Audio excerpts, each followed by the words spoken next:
Hello,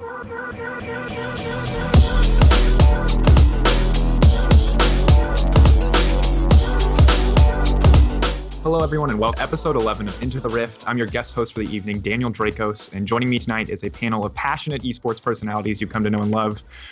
Dave Troop, Stephen Nguyen, Thomas T. Money Watts. Sorry. There's a story there. And our special guest tonight is Brazilian law expert Emily Rand. We have a multitude of topics to discuss, starting with a potential collusion behind Team Fusion's latest victory. Who wants to start us off with a brief overview of the situation? I can do that.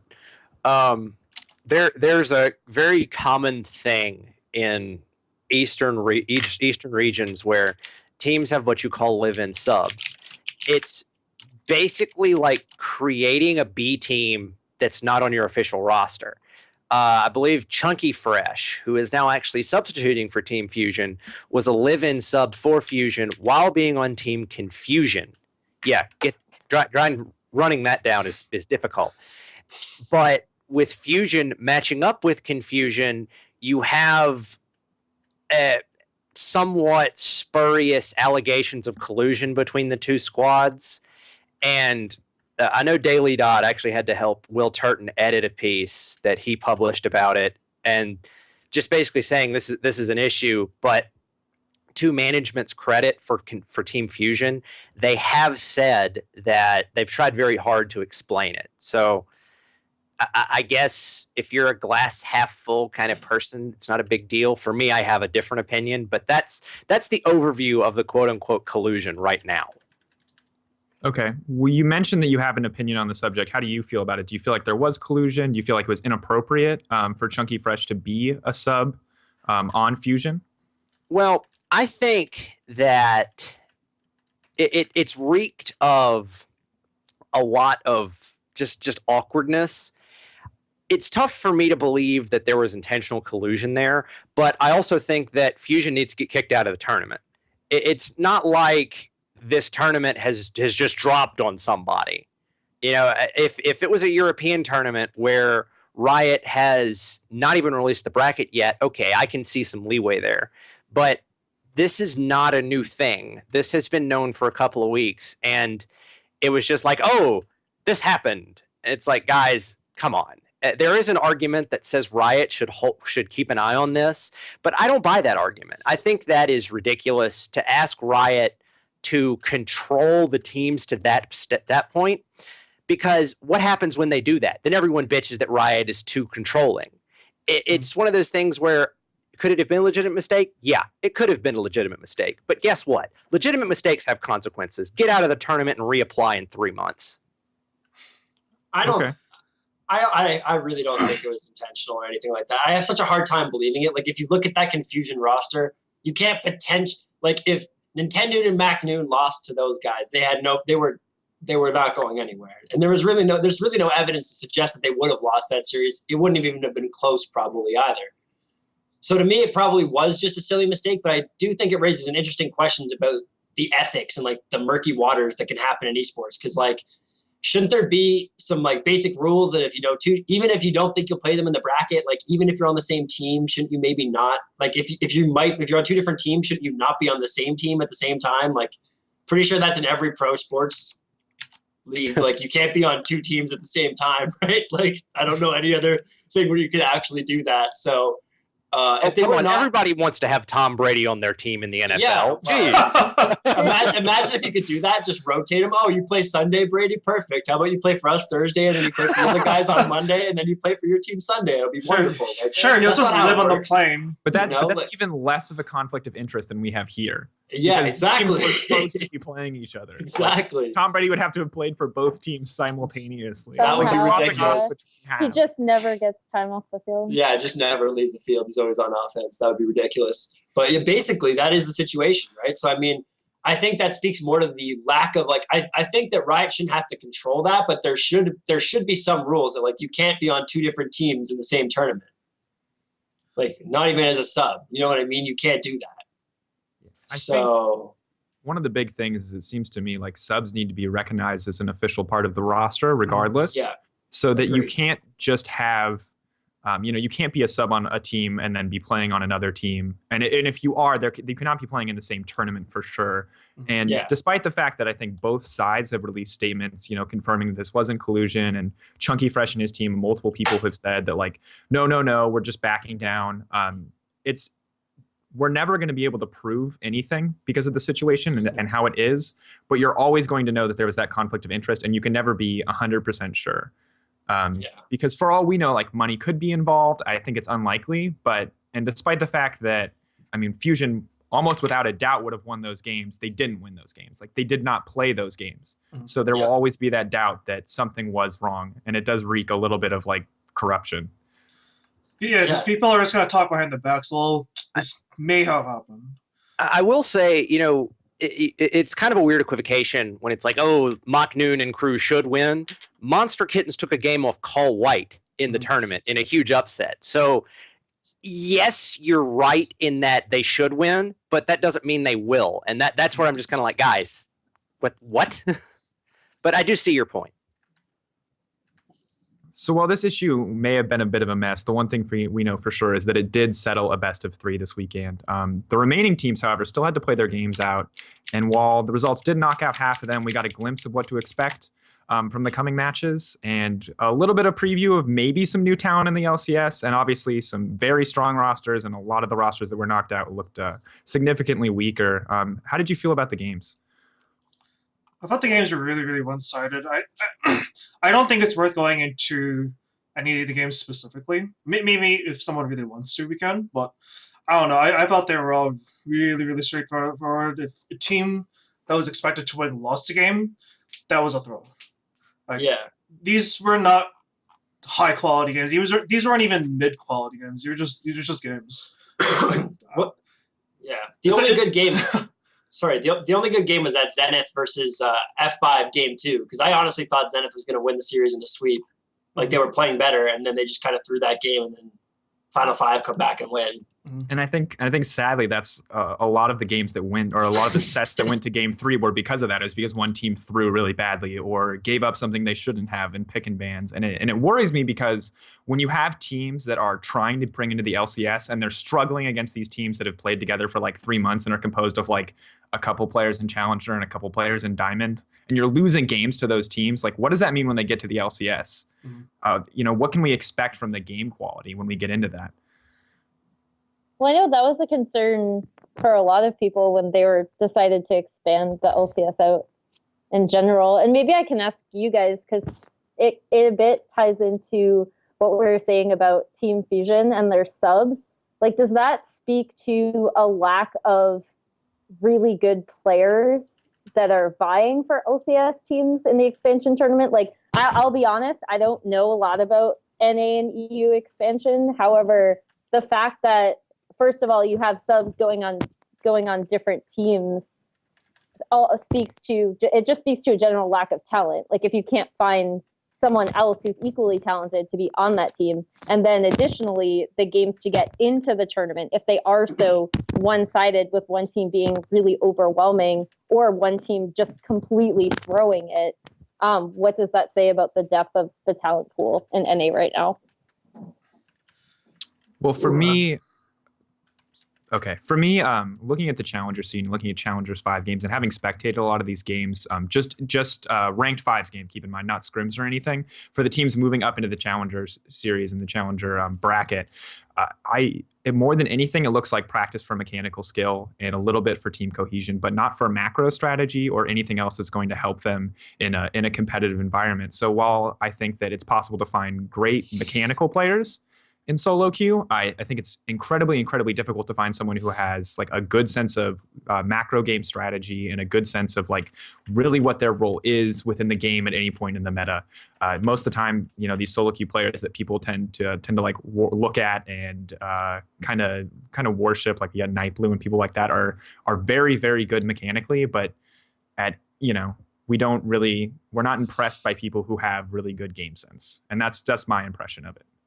Well, the problem is solo queue is so different than ranked 5s, right? I mean, not even ranked 5s, an LCS play, right? Like the level, like the way the game is played is so different in that sense that it's almost impossible for a solo queue player to really become amazing right out of the bat. Like they need the time. So I would think that and we do have some pretty strong mechanical players, which is why this whole we don't have talent thing doesn't really make sense to me, because it seems that we do have strong mechanical players. They just don't know how to play competitive play, and how can they learn without actually doing it? Yeah, I think it's I agree. It's kind of a problem with fostering the talent, or the fact I don't know. Maybe they're just too lazy to try out like really extensive. Maybe not lazy, but it's. Well, in terms of stepping up, I'm sorry, Steven. No, that's fine. It just overall talent. I'm going to go back to my NFL references, and I apologize. I cover football. I wear my football hat a lot too. Even the best players, when you step into professional football or most professional sports, there is a learning curve, and it takes an extraordinarily special talent to just step in really well. You know, we celebrate Faker for like his first game. He went insane on Italy. Not very many people do that. So it's just like you have to get in, you have to build the system, you know, the infrastructure argument, blah, blah, blah. I can see everyone who's watching this show's eyes glaze over, but you have to get the people in the system. And, you know, and that system is still developing. So I don't think there's a lack of talent. I do think there's a lack of developed talent. That's what I would take from the tournament. Yeah, Thomas kind of put the words that I was trying to find in my mouth. Because, like, if you look at other regions even, like, Flame is considered probably the best top laner in Korea. But when he first started playing in competitive, he wasn't really that impressive. And all he did was split push 24/7. Because that's the only thing he knew how to do. And he only played about 5 champions. And then it took 2 seasons of OGN really to get him recognized and develop him. And I think a lot of NA teams who are trying to get into LCS, or EU teams trying to get into LCS, they're going to try and find players who have some experience and just try to work off that, whether or not it's good or not, rather than trying to find the players with the spark to really go further. Yeah. So do you think that speaks to the nature of LCS as a format and how teams, once they qualify, have to do everything within their power to stay in? And it's pretty easy, honestly, to get knocked out, especially if you're a challenger team coming in, just because the nature of the top teams is that they are already very established and they pretty much have exclusive rights to the more experienced players just because they can afford to pay those players more. So do you think that to foster this talent and to develop this talent, we need to change the structure? Or do you think we need to change how we look at solo queue and change how we look at ranked fives and try to encourage an environment where you can get slightly more competitive practice, if competitive practice at all? I think it's just a matter of the teams having the right coaches, right? Like the thing we forget is that Korea has some like really strong organizations that have really strong support structures that can actually help mold these players. Until very recently, North America and Europe were basically a group of kids that played League together with Dan as the mom. Like, seriously, that's what it was. You know what I mean? Like, let's be real. So the difference between that on a infrastructure level, which basically gives them such an advantage when you're talking about developing players. I mean, if you're talking about developing players, the teams that do that are always credited with having great coaching staffs, right? That can develop that talent. That doesn't happen on its own. So I think in time, we'll see, as we see North America improving their coaching, getting more coaches, getting more experience, we'll see that we'll be able to foster some of this talent better. But right now, we're basically asking solo queue players, fresh out of solo queue, to catch up to some people who have 3 or 4 years playing competitive professional League of Legends. And that's a huge amount of competitive experience that you have to make them catch up to. So with that in mind, do you think there's any of these teams in the tournament that have a chance of coming into NALCS or LCS in general and being able to go toe-to-toe with these already established teams? Well, I would have said Team Fusion because they did come in with like a full support staff, but then I know they just lost Noblesse the other day, right? Mm-hmm. They released a press release either last night or this morning. So I don't know what's going on there, but that doesn't necessarily speak to having like a really, really strong support structure. Although I still do applaud that team for having, stepping in and being like, okay, these are people who are going to be supporting us and coaching and et cetera, et cetera. I think that's really good. And I think it's something that most teams should strive to have. I think based on, it's tough to say, established teams with established infrastructure will be able to figure out the meta faster.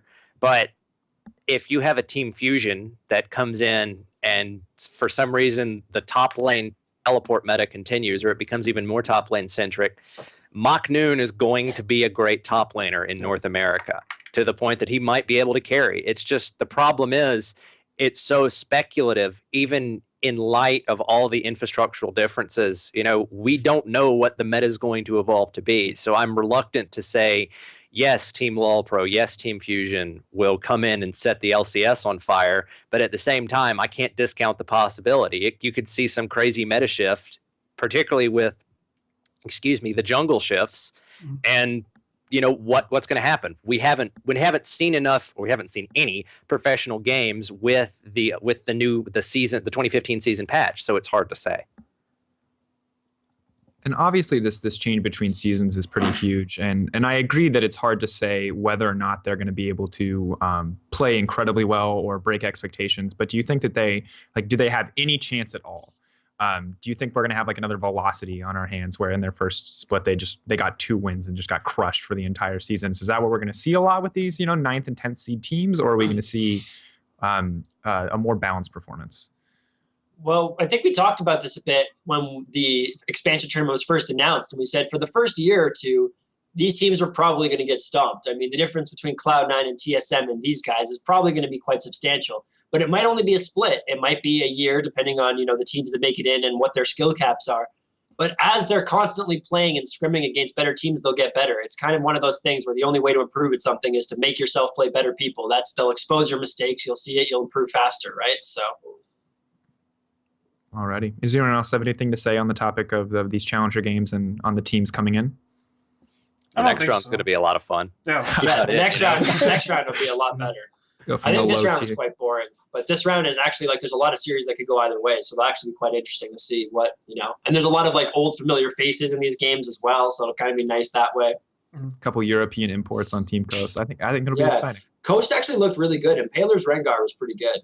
He went off that first game. Agreed. All right. So recently the votes for IEM Cologne came in, and the 3 teams that were decided by popular vote were CLG, Curse, and Gambit. So we don't know any of the remaining teams at this point for IEM Cologne, or even half of the roster for CLG. But I'm pretty excited about this tournament. I'm a huge CLG fan, and I like the 3/5 of their roster that they've announced so far. And despite their constant announcement that they're doing tryouts, we've yet to see a solidified roster. So starting with CLG, who do you think they can pull from? Keep in mind that they can import 2 players. Everyone that they have is an NA player at this point, and so they can pull from anywhere for these next 2 players. They need both a mid and a jungle at this point, and nothing has been confirmed. What do you guys think? Tom, what's the backstory? Hit us with the rumors. I know you know. I know. Really? Really? You had the look on your face. I know you know. The T-Money face. Nope. I'm putting you in the hot spot. I am not going to. I do not deal in rumor in a public setting. If you want my comments, you will take them off air with the CLG roster. But no, I mean, what you're going to see with CLG or any of these teams is by the time IEM looks around, these teams will have seen at least a chunk of the expansion tournament. A bunch of teams will have gone to the wayside in the expansion tournament, and that could be where some guy sets the expansion tournament on fire, but his team goes down. Well, get him in there for a trial. Mm-hmm. That's a likely avenue that hasn't really been explored. Given the failure with Seraph, you kind of wonder if CLG is gun shy bringing in someone foreign. I can't speak to that though. That's just a logical conclusion from what we know in the public sphere. So it'll be really interesting, but I'm not going to play with rumor to say what the specifics are as to who CLG has been trying out. Dang, I want to debate you into that. But really, Dave? I wasn't born yesterday, I promise. Thomas is used to your nukes by now. I don't think you're going to get him with a surprise attack there. Well, you got to try at least. No preemptive counterattack, Mr. Bush. Nope. But yeah, I don't know. I mean, I'm interested in what CLG will do. I don't really know what Curse has for options either at this point. In terms of mid lane talent, I'm guessing if I was Curse, I would probably wait for the end of the expansion tournament if you could. If Prawley's team gets knocked out, there's a good LCS capable mid that you could pick up. I mean, he's not Void Boy, but least you know you can hold his own. I don't know. It'll be interesting. I'm excited for the tournament though. It should be a lot of fun to watch. And I'm surprised. I'm really surprised about Gambit getting voted in. I won't lie. Like that team is so far removed from the Gambit everybody knows and loves that it's like hard to really be behind them. Mm-hmm. Curse is going to be an interesting experiment for them, just because Voivo is the shot caller, and they can potentially get any player they want at the end of the expansion tournament, or they can even get Yusui from Low Pro, or Keen. That's his name. They can get Keen. Yeah. They can get Keen. Yeah. He played pretty well. Mm-hmm. The mid headroom was fun. The question I have is, the tournament is scheduled to run from the 18th to the 21st of December, based on Esportspedia. Shout out to River, those folks over there. Mm-hmm.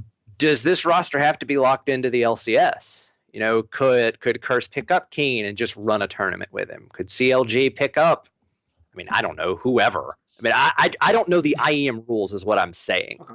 And you could have this kind of like weird thing happen where where it's not the LCS roster, but it could be just something else. I don't know the IEM rules though, but it's an interesting possibility.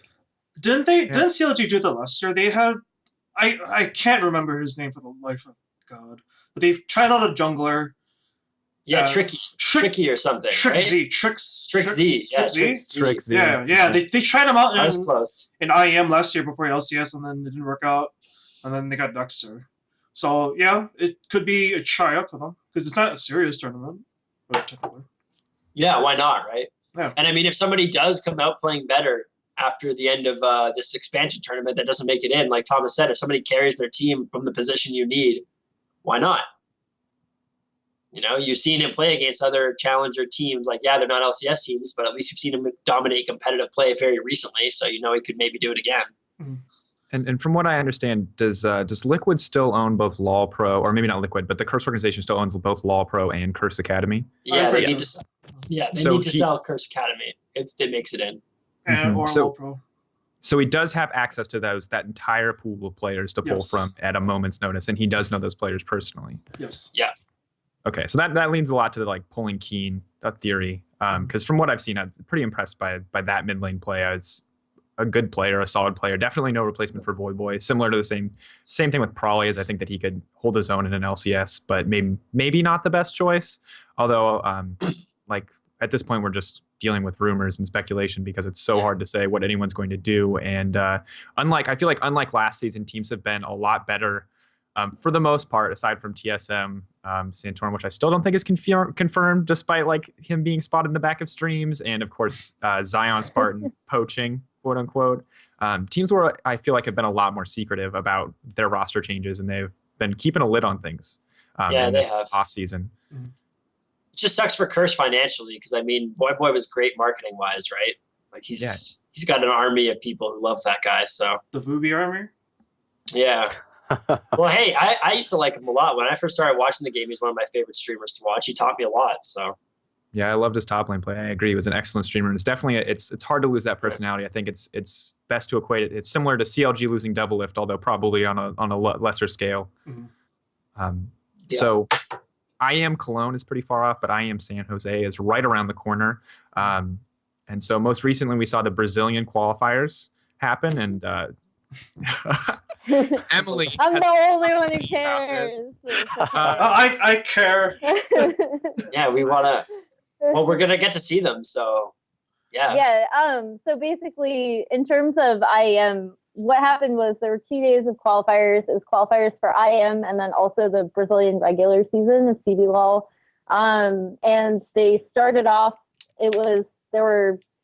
For IEM, we'll start with IEM specifically. The team that made it is Pain Gaming, who, if you've actually heard of a Brazilian team, you've probably heard of that one because they have been around for a while. And they additionally, with their previous roster in season 3, they did almost make it via the international wildcard qualifier. They lost to Gaming Gear EU.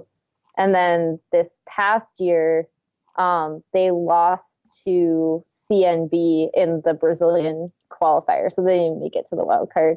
And then Kaboom was actually a major upset coming out of that region. So yeah, it's Pain Gaming.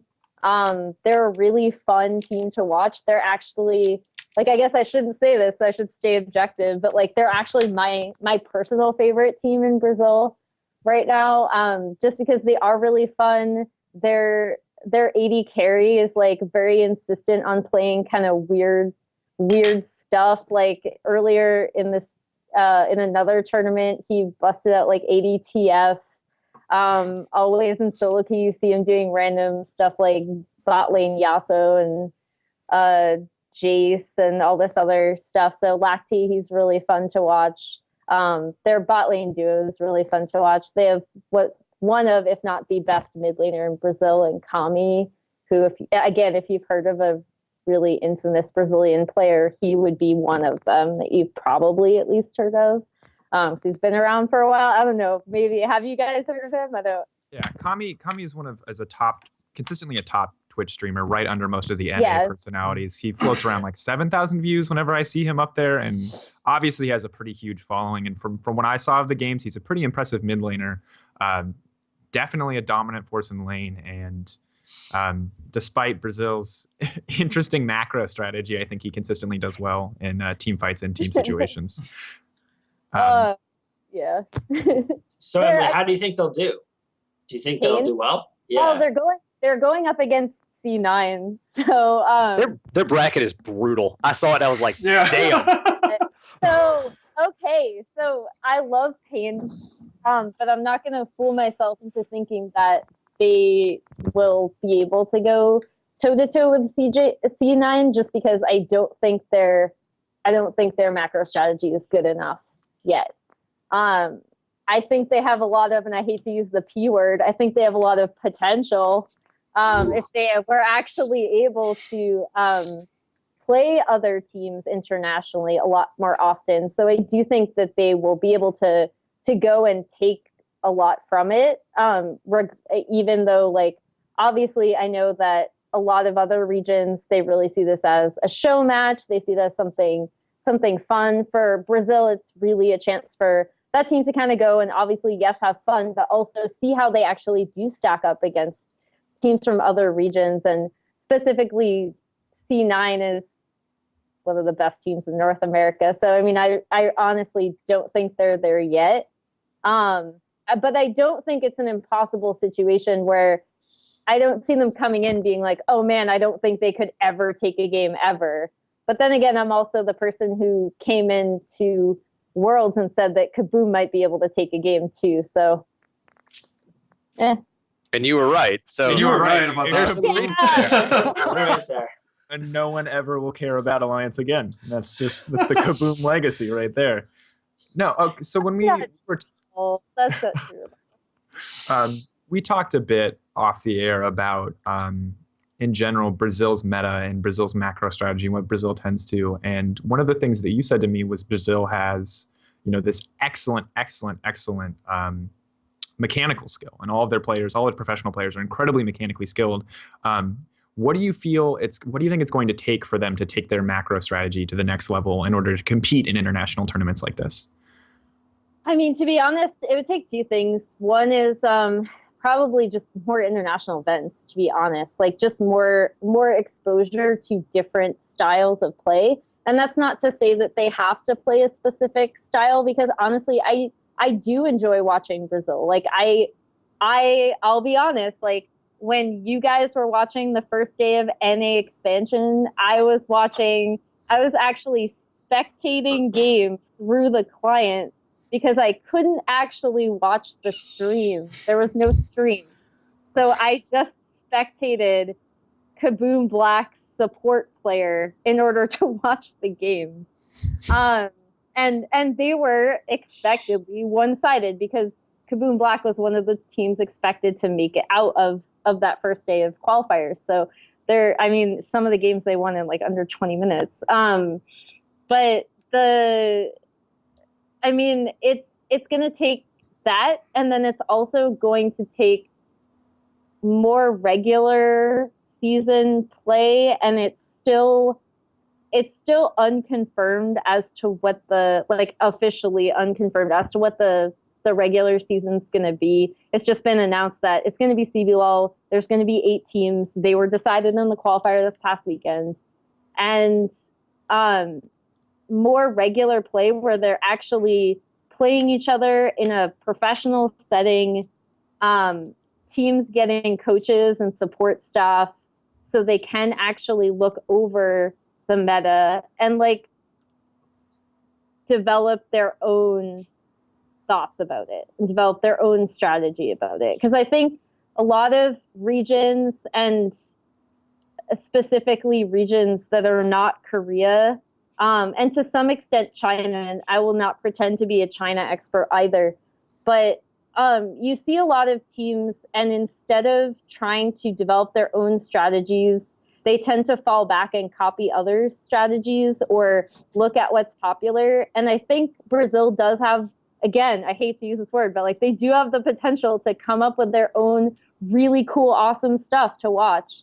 And what that requires is regular play against each other. Mhm. Outside of scrims, they need to professionally play each other a heck of a lot more than they did in 2014. So we'll see. I'll announce when I know what the format's going to be, and I'm sure they will too. So.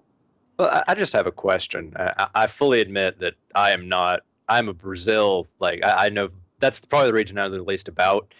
Given that Kaboom did pull off the Alliance upset and they had that international experience, you said that Brazil teams need to play internationally a little more. Have you seen any kind of overall Brazilian meta shift resulting from Kaboom's performance internationally, or is it too soon to tell? It's really too soon to tell because I have only seen tournaments that have gone on since Worlds. It was a minor tournament, another tournament going on while Kaboom was at Worlds that they actually kind of forfeited attendance to attend the World Championship. And then it's been a couple of other minor tournaments a week. So they are playing each other regularly, but I haven't seen any sort of drastic meta shift other than one really cool thing they will do, or one thing to, I guess, watch out for that a few teams do is that they will send, if their AD carry is a really good duelist, they will send them to basically split push a side lane sometimes. But I mean, there hasn't been any sort of overarching, oh my gosh, they brought back, Kaboom brought back, this ridiculously awesome playbook that we're now just going to rifle through and immediately memorize, and then bam, suddenly Brazil is the best region in the world. No, guys, They're gonna bring back Mordekaiser into competitive play. Woo! Yeah, exactly. That's not how it works. It takes time, and it takes a support structure, and it takes regular play, regular professional play. One of the pros I spoke to the other day, I asked him when he started playing professionally. And he's been playing for a while, but his response was, I only started playing professionally when I was on this team because they actually had a gaming house, because they actually had coaches, because they actually had this stuff. So, I mean, that's what you need to develop your own strategy and to understand all the nuances of the game. You need people to talk about it. You need regular play, that kind of stuff. That's really what Brazil needs. So when we... Oh, No, go ahead. I was just curious. Do we know what patch that San Jose is going to be played on I think it's for I 19? think it's going to be the new. But I thought there were rumors that it was going to be on the new So the patch new 420? map, but I honestly don't know. Yeah, That would be too awesome. Because that's I'm- going to be I'm- really. Yeah, If it's on patch 420, it's on patch 420. I give Pain suddenly their chances rise a little bit. Yeah, that's what I was going to say. Kami's just yeah. going to carry that team. Well, at that point, who knows, right? Because I mean, Yeah, exactly. it'll be just craziness. I would love that. I'm skeptical that they would do that, but it Me seems to me too. like that would be the greatest tournament to watch ever because everything would It- be chaos and it it would would be so completely- little time to prepare. No. It would completely ruin the competitive integrity of the tournament because you'd have no idea. You would have absolutely given no indication of what team was the best. It would just give whatever. Well, isn't that kind of what Korea's had, for Doji and Winter for the last 2 years? They start really the OG Winter starts at what, like late November technically. Yeah. That's when the new season patch kind of hits. It would be kind of the equivalent to that career.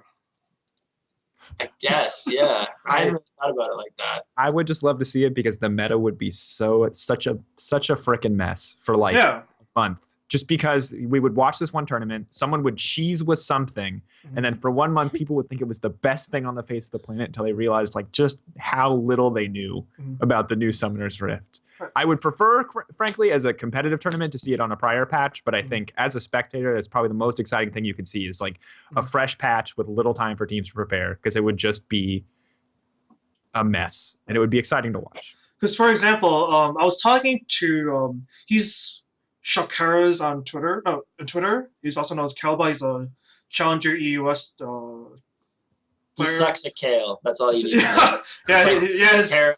He plays nothing but Kale. I Kale. can't play Kale. Yeah. We were theory crafting some of the new items on the PvE patch, and he told me that getting one of the jungle items as a laner is really good because one of the new smite upgrades is that you can smite champions now, finally. So I think he said that it's more gold. It's cost efficient. It's one of the AP items. I don't know what it's called, but we can see all these really exactly. We can see all these really weird item builds and strategies because there's a lot of new tank items like Megatron Cloak's not even in the game anymore, which makes it really sad. So it would just throw everything against the wall.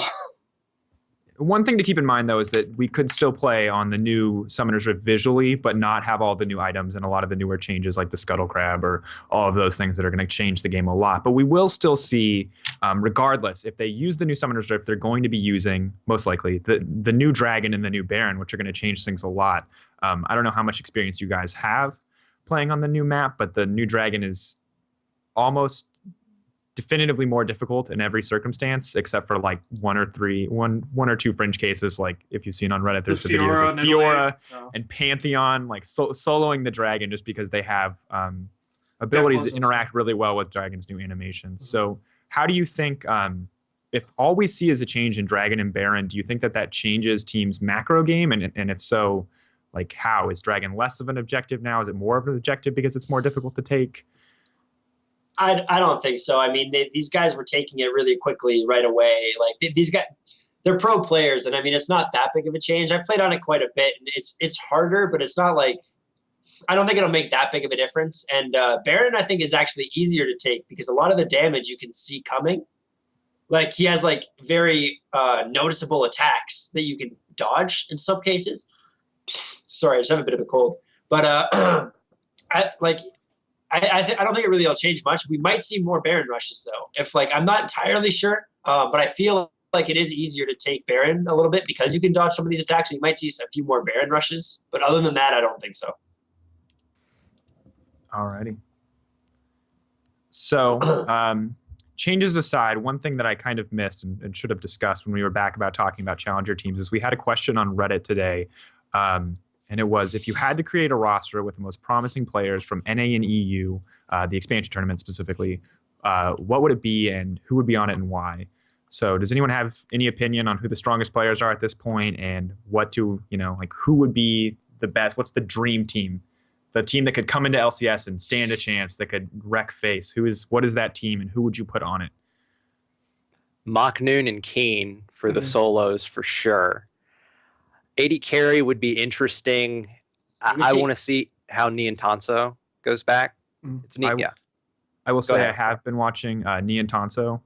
He's a friend of mine on League, so I get to watch his games occasionally, and I will say that he is 2 times better than he ever was as a top laner, like just a random number, but he is significantly better. I mean, just in solo queue, he used to float around like mid Diamond 1, and now he's instantly into Challenger now that he started playing AD carry. And his performance in scrims has improved, and his attitude seems much better when I talk to him. So for me, I'm really excited to see Nian Tanso as an AD carry, but until I see actual tournament results, I can't say anything for sure, but most likely he is who I would put on my dream team roster at this point. I have a slightly different one. I would agree with Mocknoon.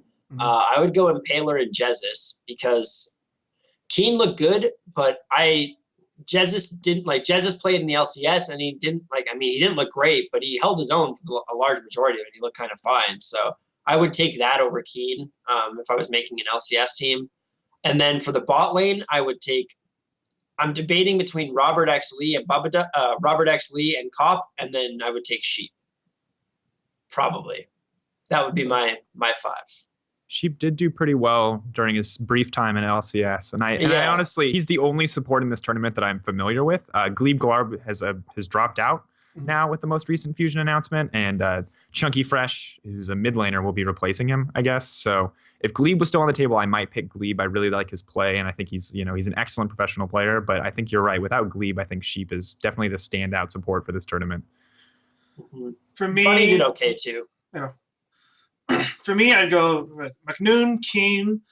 I'd probably go Nian Tunsa for AD carry too. I used to watch Nian play way back in season 2. He was always impressive as an AD carry. It was maybe kind of sad that he moved to top lane. So I'm glad he returned to his roots. For jungle, I might go Saint Vicious or Impaler, only because I don't know how much of a lead. Because if I'm making a team, I need a leader. And Saint may not be. He may have had a burned mark on his record with all this missed smites, but I think he's a pretty decent leader, and you're gonna at least try and bring them together. Or I don't know how much of a leader Impaler could be. For support, it's either Bunny Food or Sheep. I think they're both pretty good. I'm not a fan of Saint in any way, shape, or form. As a person, as a player, but as far as talent goes in this tournament, I think if you're not taking Jez as an Impaler, he is definitely the choice, clearly.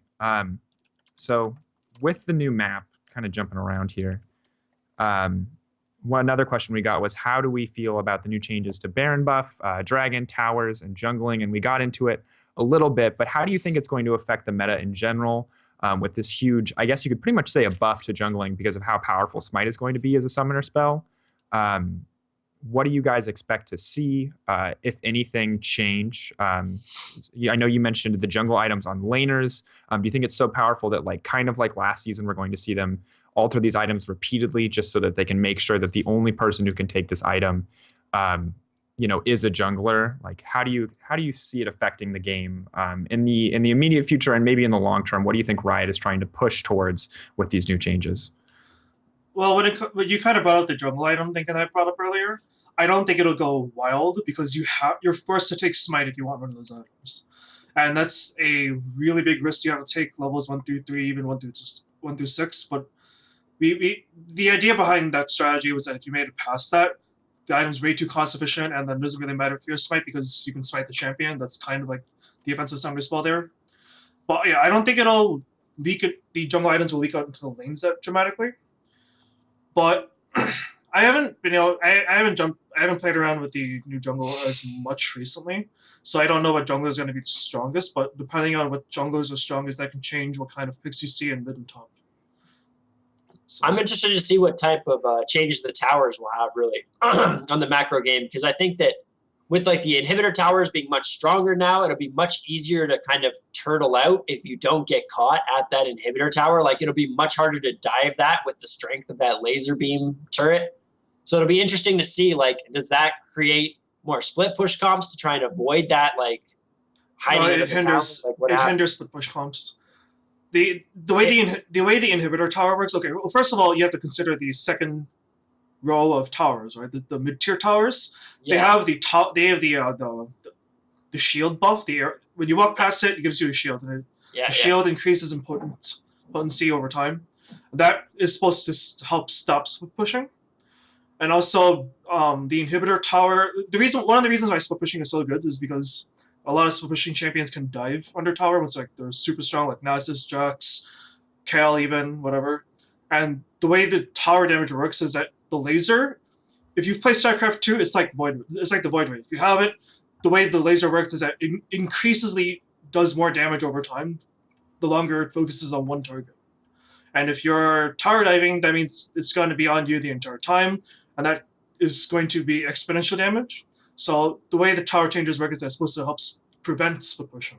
So it's even stronger scaling than it is currently? Because right now it scales too, but you're saying it scales even stronger. It scales faster. Okay. Okay. So one thing that I noticed with this, with the changes to the towers, is that one thing we see, especially lower tier teams struggling with, is breaking an inhibitor tower. You know what I mean? When they get to that point in the game where all of the outer towers have been taken, they struggle to break that inhibitor tower. And a lot of times that's why we see teams split push. I know we see that a lot in Brazil, and I think that's a lot of the reason. Do you think this is going to make it even harder for teams without like that really clear sense of macro strategy to end games? Are we going to see more games where teams take repeated barons and just struggle to end games until someone makes a mistake? How do you think it's going to affect game length and teams' abilities to close out games? Well, it sounds like it's going to be really hard to dive too, right? Like if the tower makes it an increasing, like if it's increasing exponentially and much faster, it sounds like it'll be harder to pull off just a straight 5v5 dive. So you might see like the reemergence of neutral objective control comps, like pick comps and stuff like that, as that would be easier to end a game than straight up diving or trying to pull it'll be more focused around getting a fight at an objective, because you'd have to be super, super far ahead to dive those towers and win a fight at one of those towers by the sounds of it, right? Yeah, well, something I forgot to mention is that it works similar to the current, right? The damage ramp up resets when it switches targets. So I don't know if it'll be that much harder to dive a tower 5v5. I don't think it will. I think it'll just be one of those cases where if the tank tanks the tower too long, he's obviously just going to die way faster. So they just need to coordinate it a little more to switch targets and get out of tower range and back in tower range, whatever. Because split pushing isn't really an answer, maybe, but that doesn't mean that it's going to be that much harder to dive 5v5. But if you're Sorry, go ahead, Tom. No, I just want to jump in. Given what you're describing, the coordinated teams are not going to give a damn about the upticked damage. I mean, you already see, I'll pick on China. China do dive. Yeah. Straight up go old Najin sword do dive. I got the swimming goggles up. Yeah, but it's like, okay, we have to relearn how to juggle tower aggro. Well, they're already pretty good at that. Is it going to require some changes? Are you going to have to be a little bit? Are you obviously going to have to change some of the specifics? Absolutely. But I'm sorry, if you're a top team in the world, you're already pretty good at this. And it's just, as opposed to rebuilding an entire house, it's just kind of, changing a room a little bit. That's the metaphor that I see it as personally. And I think at this point, given that I don't know if teams are playing on the PB at all to test these changes or if they're just waiting for a patch to go live, but it seems to me that we can't really be sure of anything at this point, although I think we've raised good points about how we think it'll affect the meta. We can't be sure until we actually play these changes ourselves, and then until we watch professional teams and professional players have access to this patch in a public setting. So it's going to be difficult to see, I think, until it goes live and until we see a tournament with this patch in effect. Does anyone else have anything they'd like to say? Nothing off of my head. All right. There you have it, ladies and gentlemen. Episode 11 of Into the Rift. If you enjoyed the show, make sure to follow this lovely panel on Twitter. And for all things esports, be sure to check out Paravine.com. You can also find Paravine on Twitter at Paravine Network. Thanks again for watching. Anyone have any goodbyes, shout-outs? Shout out to all you crazies at LOL Esports that are watching the show. I expect a ton of crap from you in freelance chat here real soon. And you deserve every bit of it. But Yeah, thanks for you. seriously. Thanks for you for coming out and hosting this for us. It's appreciated. Yeah, thank you, Daniel. We need to Happy to step be in. here. Thank you to Emily for coming on Yeah. and enlightening us Thanks for about having Brazil. me. Some excellent Thank you for insight on teaching us the PR. gospel of Brazil. And I don't think I really did that. But. and just as usual, thanks to everybody who just tunes in and that's who we do it for. Alrighty. Thanks for watching, everybody. Good night. Mwah. Bye.